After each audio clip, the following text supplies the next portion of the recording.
been my great privilege over the last 10 years or so to be able to travel the world and visit lots of schools and have lots of conversations with kids and teachers and parents and policymakers. And I'm here today to share with you kind of a surprising truth about learning in schools that I've gleaned from those conversations. It's actually a pretty challenging truth. It's something that might make us a little uncomfortable, both at a personal level and at a systems level. But before I share that truth with you, I want you to take a moment and just think a little bit about what it is that you believe about how kids learn most powerfully and deeply in their lives. What are the conditions that need to be present in order for kids to learn in a sticky way, learning that stays with them, learning that they can build on as they go through their lives? I think if I could get into most of your brains right now, I'd find a very consistent range of answers, answers that basically come from our own experience as learners.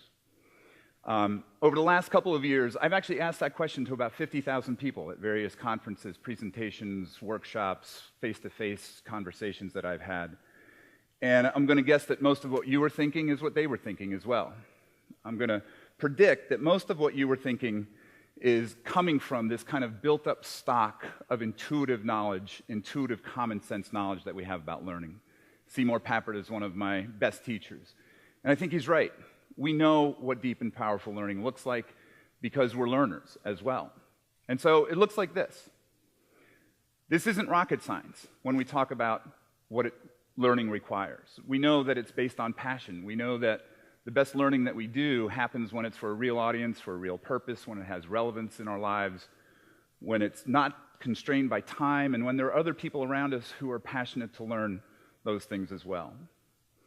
But now I want to share with you a list of answers that no one ever gives when I ask that question. And it's amazing to me that in just about every school that I visit, in just about every classroom that I enter, these are the conditions that exist for the kids in those environments. These are the conditions that we create for them when we expect them to learn. Now, I think this disconnect between what we believe and what we practice is really powerful. And it is this disconnect that has led me to this surprising truth about schools and about learning. And that is that schools were not built for learning. Now, I know that's a challenging statement. I know that that makes us feel uncomfortable. But I believe this not just because I've been able to visit these places and talk to all these people, but I also believe this because I'm the owner of 2 teenagers. These are my kids. This is Tucker, who's 16. He's a junior in high school. That's my daughter, Tess, who just graduated from high school in June. This is one of the very few pictures we have of my kids in close proximity when they're not tearing each other apart. It's nice for me to be reminded that those moments exist.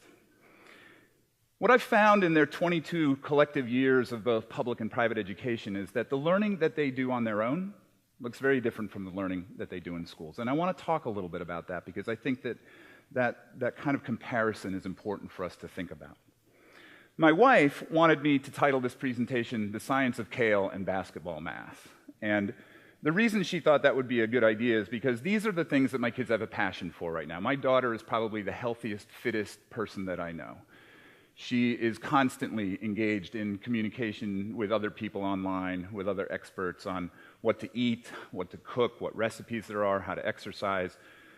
She basically has built a curriculum around health over the last 2 years with very little help from school. She was actually devastated a couple months ago when she learned there is such a thing as too much kale. Did you know that? You can have too much kale.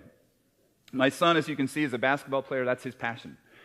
He loves to play basketball, and he has learned a great deal of math. In fact, I think he's probably learned more math that's going to serve him well in his life through his passion for basketball than the math that he's learning in school. He has a number of fantasy teams. He's constantly looking for statistics and predictive analysis on which people to draft, which players to keep.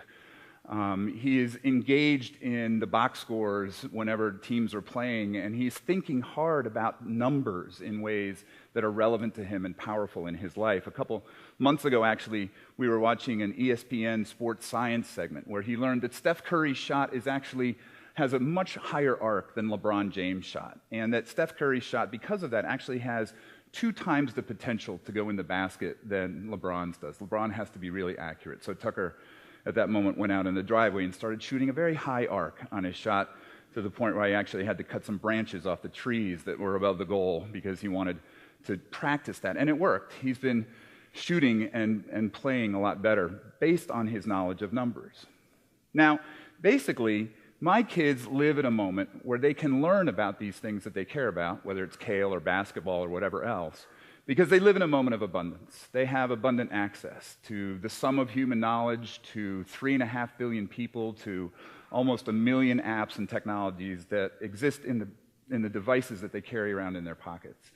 And while this is an amazing thing, it's also a complex thing. They need different literacies, different skills to pretty much help them make sense of all of that abundance that they have available to them. But it does give them the opportunity to do what another one of my favorite authors calls productive learning. Seymour Saracen defines learning, productive learning, when it engenders wanting to learn more. When there's something that happens that we want to learn more about, that's when learning is really productive in our lives. And when we don't want to learn more, it's unproductive. And that really resonates for me. And I think it probably resonates for most of us, that the things that we've learned most powerfully and deeply are the things that we want to learn more about. And so that's the reality that my kids live in. But the reality of school is that most of their learning has been unproductive, to be honest. Very rarely have they come home saying things like, I really want to learn more about this thing that we're talking about in school. And most of their learning actually looks something like this. This was a worksheet that Tucker got last week to study for the periodic table, the elements on the periodic table, and he studied for a couple of hours, and he memorized this sheet. And basically, he took the test the next day, and he got 100. But I wonder if he takes that test again 6 weeks from now, if he'll get 100. I wonder if he takes that test 6 months from now, how he will do on that test. I have a feeling he won't do as well, because this is not something that he wanted to learn more about. This is not something that matters in his life, and it's not presented to him in that way either. Now, I can't imagine that Tucker's chemistry teacher wouldn't agree with us if we asked him what he believes about how kids learn. I think he would say the same things that were on that list. I think he would have those same thoughts, and I also can't believe that he doesn't know in his heart of hearts that Tucker probably isn't going to remember this for very long. And it's that disconnect, again, between the things that we believe about learning and the practices that we have about learning that I think are so profound right now.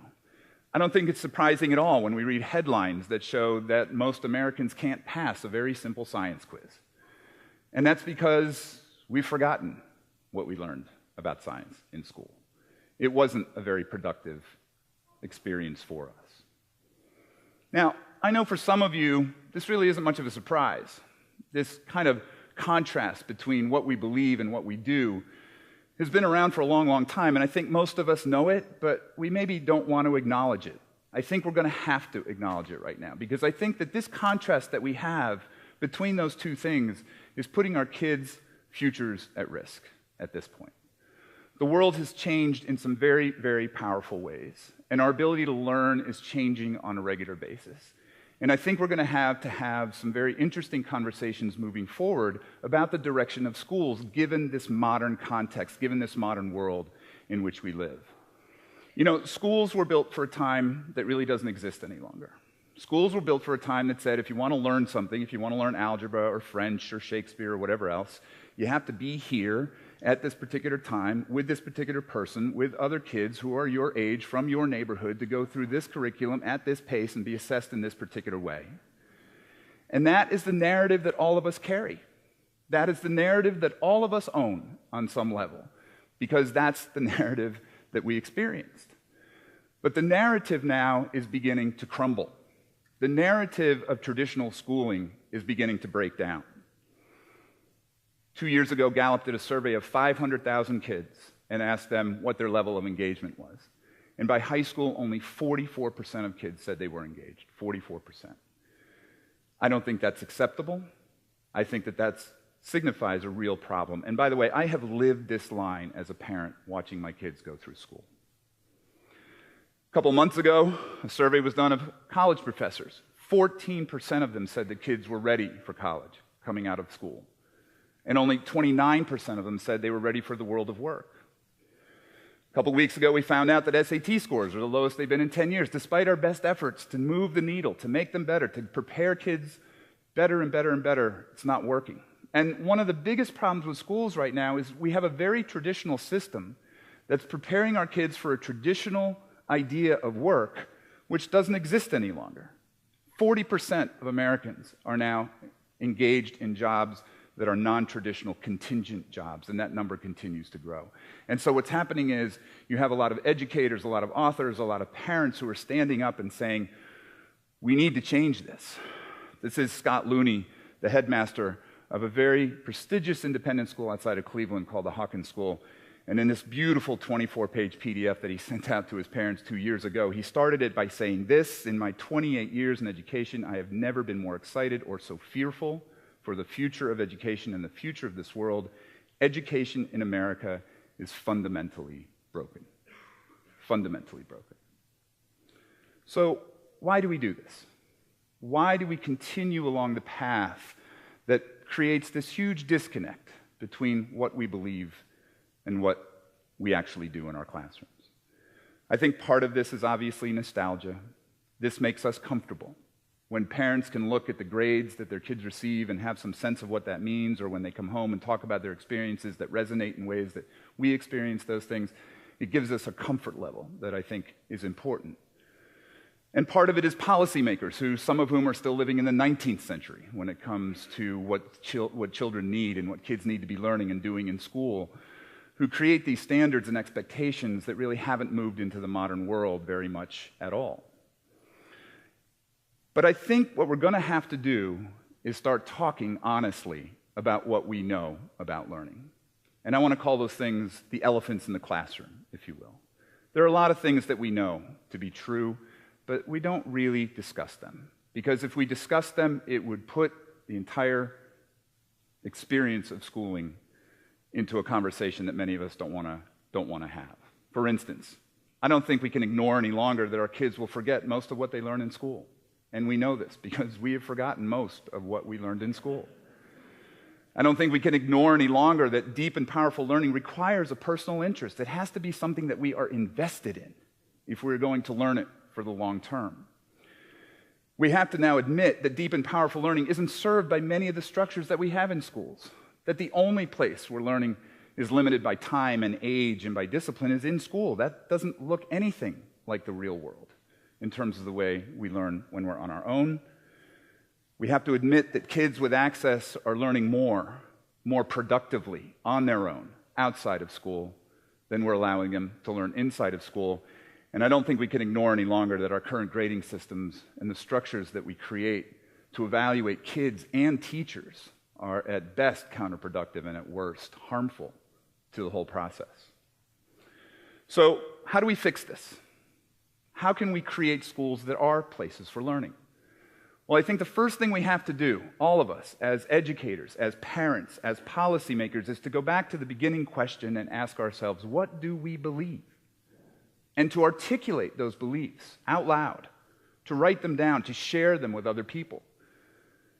And then, once we've done that as individuals, I think we need to come together as schools and articulate those beliefs together, to create principles, if you will, of what we think learning looks like in our schools, in our places, in our classrooms with our kids. And then finally, once we've done that, I think we need to align our practice to our beliefs. We need to see our beliefs around learning happen in our classrooms. And if we do that, I think we'd find more and more schools like the Mosaic School, a school that I just visited this week in Colorado, where kids are asking interesting questions that they have a passion to answer, where they're creating interesting artifacts that live in the world, solutions to problems that are meaningful to them. Or Northern Beaches Christian School outside of Sydney, Australia, where basically design is a fundamental part of what they do. They iterate, they innovate, they are trying to answer problems that maybe most people aren't even asking. Or my favorite school in the world right now, the Science Leadership Academy in Philadelphia, where kids are making solar panels for hospitals in the African bush, where they are making biodiesel generators for people who can't generate their own electricity in Central America, and where they are constantly trying to raise voter registration rates in the city of Philadelphia, doing real work for real purposes. And when you walk into these schools, you can feel the difference. Kids are engaged. Kids want to do this work. Kids want to learn more. I think Dewey was right about 100 years ago when he said, our mission in school should be to teach everything that anyone wants to learn. And especially today, when we have access to so much information, so much knowledge, so many people, so many technologies, why wouldn't we do that? Why wouldn't we let kids bring their kale to school? Why wouldn't we let them bring their basketball to school and make that the focus of developing them as learners? Because this is a most amazing time to be a learner. There may never have been a better time to be a learner in history. And our challenge right now is, how do we make schools amazing places of learning for kids? The good news about that challenge is that we know the answer. We know what it takes for deep and powerful learning to happen in our lives and in our kids' lives. The only question we have right now is, do we have the commitment and the courage to make that happen? Thank you very much.